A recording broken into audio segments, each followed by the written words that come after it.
Hey everybody, today we are going to take a look at a brand new dash cam, and this was sent to me courtesy of BlackBoxMyCar.com, which I've been a customer of for a number of years now, and have purchased all of my personal dash cams through, mainly because they have a wealth of information. I really appreciate how much they educate the consumer.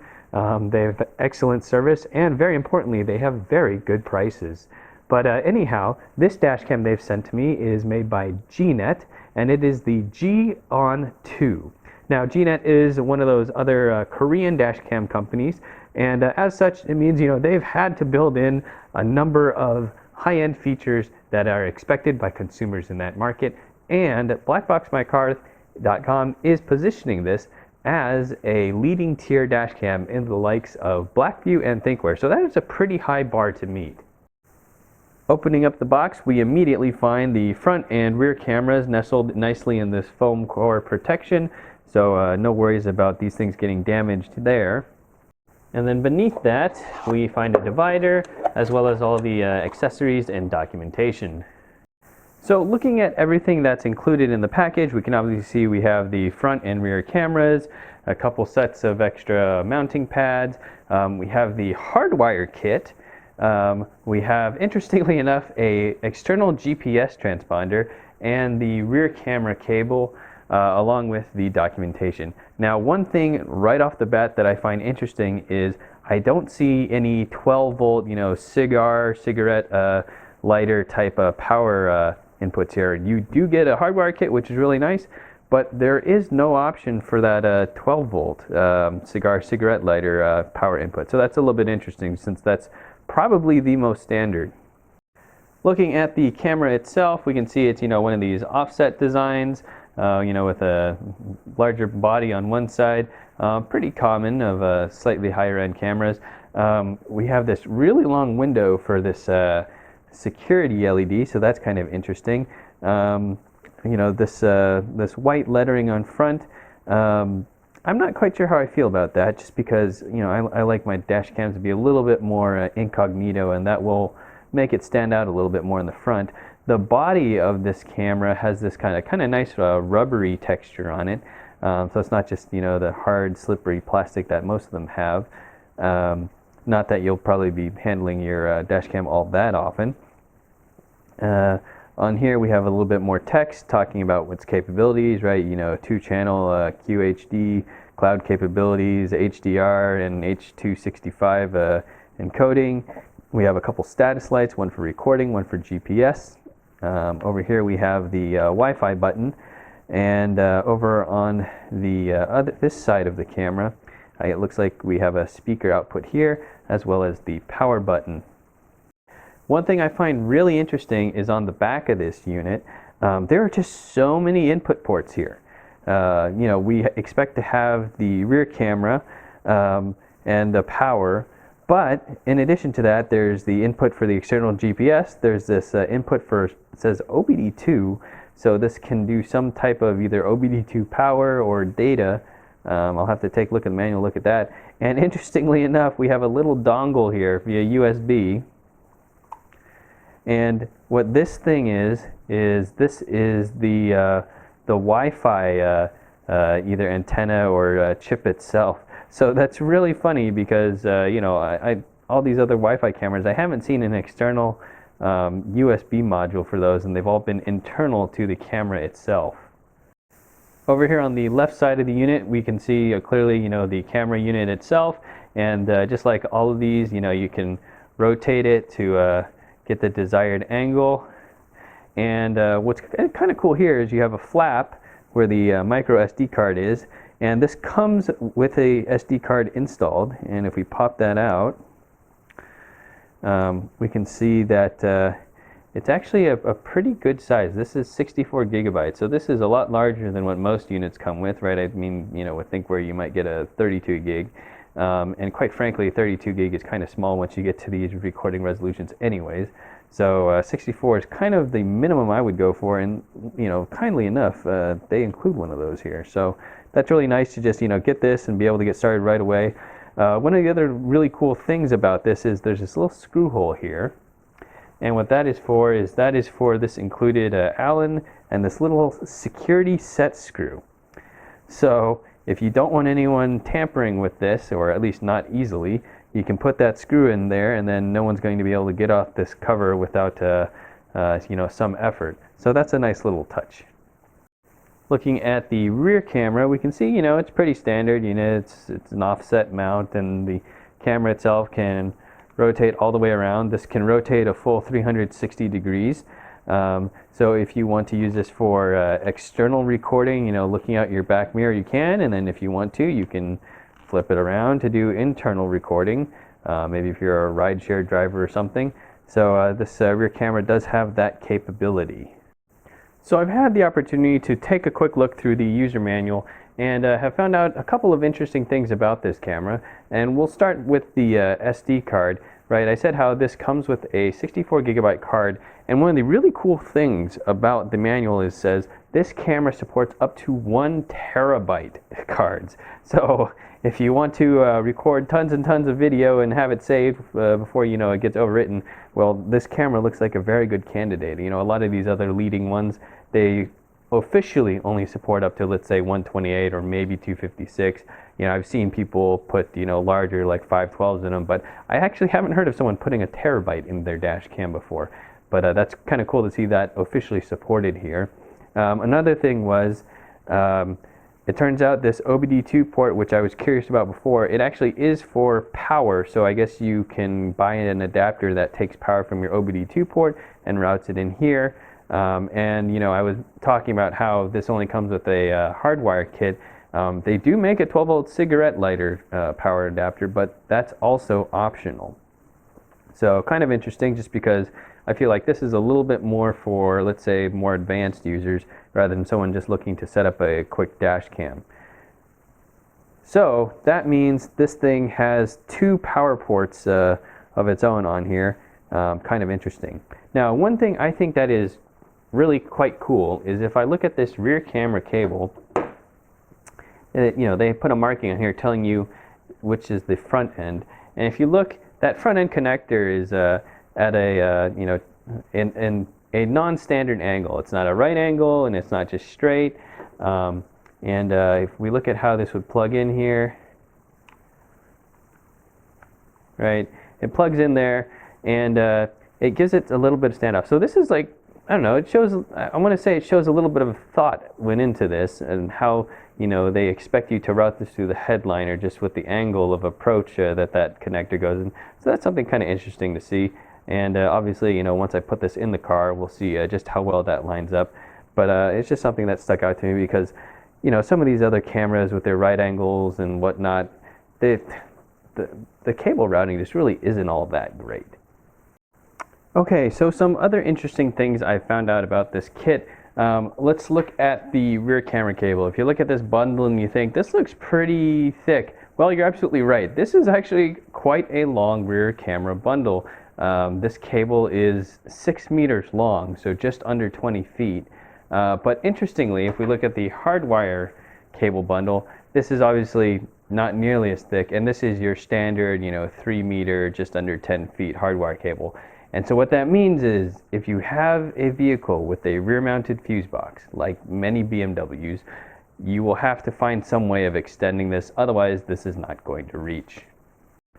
Okay, let's go through the setup of this dash cam from its software menu, and to do that you need to go ahead and download the GNET system app from your iOS or Android store. I've already compared this with it already, but otherwise you would normally need to add the device, and so I think on here you can do this plus, right, if you're adding a new device, but I already have this, so I don't really need to do that part. So anyways, we'll just go hit connection, and this should connect to the camera.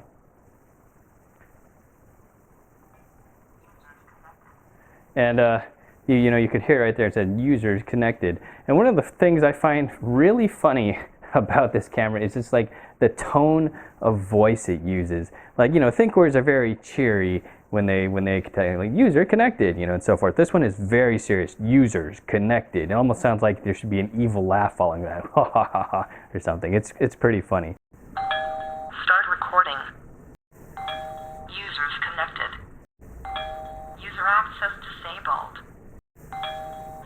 changed and reboot. Shut down the system.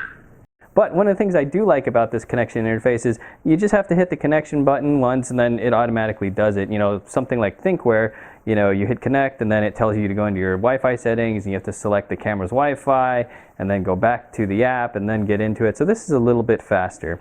So now that we are connected anyhow, we can go to the settings over here in the lower left. So now let's kind of go through these various settings and see what we have up top. You know, we have the camera itself. You would think you'd be able to change the resolution, but when you tap on resolution, it doesn't let you change anything. So I guess you're kind of locked into 1440p on the front camera resolution, which is kind of interesting because, you know, all these other cameras that have like the same high-end, you know, same resolution on the max, they all let you select lower resolutions as well. And some of them will let you select lower resolutions at higher FPS, which I find especially helpful for movement. But for some reason, this one doesn't. We can choose the brightness. You can change your FPS. Quite frankly, I have no idea why you would want to change this below 30. I guess if you're really trying to skimp out on memory card size, although we already saw how this camera comes with a pretty good sized memory card, you know, just included, 64 gig. So I don't know why you would need to turn this down at all, because quite frankly the footage becomes more useless as you do that. Same thing with the event FPS. So I guess if you wanted to set a very low FPS for normal recording, and then when an event is triggered via impact or some other trigger that it goes to 30, you could. But ultimately I don't see too much value in having these be separate. You have your night vision option, and then you have your rear camera stuff. Once again, the resolution is locked out. You can't change it, but the other stuff you can. And then if you needed to rotate your, I think this mirror really means flip in terms of flipping the rear camera image. But, you know, I guess we'll see once I get it in the car. So below that we have the voltage management. So this is the low battery protection, and you can turn that off or on. And then you can select what voltage this powers off at. In a separate test I did of this, this one is a little bit optimistic, or sorry, rather this one is conservative. So this 12.3 volt shutoff really was about 12.4, and this 12 volt was really 12.1. And really, it's kind of strange that there's not more selections here. Typically, you kind of want about the 12.2 level. And so in this case, you know, if you set to 12.3, you'll be giving yourself plenty of battery margin, right? You know, not going to discharge it too much. And at 12 volts, you know, if I really wanted to maximize my parking mode recording, I'd probably set it to the 12 volt one because it'll shut off at 12.1. These other ones, all the ones below 12, you know, unless you've got like some backup battery source powering this, I don't know why you would use it. And even if you did have a backup battery, you know, something like a cell link or whatever, most of those would have built-in protection anyways, so it doesn't really matter. You wouldn't really use this feature on the camera itself. It would just be integrated into that battery. You can also have some timers and also high temperature. I don't know what temperature that high temp shutoff is though. Moving below voltage management, we have ADAS, which is Advanced Driver Assist Systems, right? So this has a couple different things, and you know, you can turn them all on. You have lane departure warning, front vehicle start alarm, and what that is, you know, let's say you're at a red light and you're playing around on your phone instead of paying attention, the car in front of you takes off. Well, this will sound an alarm when that car gets a certain distance ahead of you, saying, hey, wake up, you're blocking traffic. And then forward collision warning, you know, as you get too close to other cars. Personally, for me, on all my dash cams, I don't use any of these because, I don't know, I don't find them helpful at all. But anyhow, you can change, you know, the sensitivity of lane departure. You can change your speeds at which this is activated, right? So below this speed, it will not activate. Above it, it will. And then once again, you can change the sensitivity of the collision detection. Below that, we have sound. And so this is where you can tell the camera to record audio inside the vehicle or not. And also, you know, I guess talk and whatnot. You can also change the volume of that. This camera does talk a decent amount, just like the Thinkware, but I'll have to get it in the car and see if it's as annoying as the Thinkware or not. We also have event, so you can set your different settings here. Your parking mode, if you want it to have an audible alert when it says there's an event trigger, if you want it to be via impact or motion, and you can change the sensitivity of those. I usually turn the impact up a little bit higher until it starts recording things like dips in the road, and then the parking sensitivity for motion, I usually turn that down, just because otherwise it's going to be triggering on every single thing. Then we have our time settings, right? You can set the unit to auto reboot if you like, and at what time. I don't think I'm going to do that. And you can also set your time zone. We have memory, so this tells it how to manage the memory. And overwrite means, once it gets to a full memory card, then it'll start overwriting the oldest setting. And then memory capacity. I guess you can change that. Then you just have the camera information itself. One of the cool thing about this is how it does the firmware updates. You can do it all through this app, which is easier than some of the other stuff like Thinkware's. And then we have the security LED, which you can see I've turned on because it's scrolling over here. So I could also turn that off if I want, because quite frankly, I like my dash cams to be more subtle and really, not overt. So I don't want to tell people, hey, look, I've got all this dash cams and recording. And then lastly, we have all the cloud features, which personally I don't use. But if you do use it, then you can connect to your networks and whatnot with it. So one of the things that is a little bit annoying about this camera is if you make a setting change, like the security LED, going from the security LED menu back to this main menu, that does not apply the change to the dash cam. You have to go one level out of settings completely to apply it, and then the camera has to restart itself. So we'll go ahead and go through that. So it's asking me, do I want to save the settings? I'll say yes. You hear the... So we can see, it should be applied now since the security LED turned off. And then I can always hit the connection button again to reconnect. Or, sorry, now we know the camera's back on because the LED just turned on when it powered up. And now we should be able to connect again. Alright, so let's go ahead and check out the voice recording quality of these two cameras. And in the past, the Thinkware has never had an issue recording my voice or passengers, as we've been conversing in the front seats. So it'll be interesting to see if the GNET is just as good or if there's, any noticeable difference. When parked, the Thinkware has also been able to pick up voices decently well. That's a benefit, just because, sometimes voice or how people are talking, what they're saying, provide a lot of context to what's happening in an event where you actually need the footage. Okay, so let's test one more thing out on the audio, and that's whether or not this can pick up the turn signal noise, because that can be important to demonstrate in footage. So I'm going to do something uncharacteristic of BMW drivers, put on my signal to exit. And we'll see if that got picked up.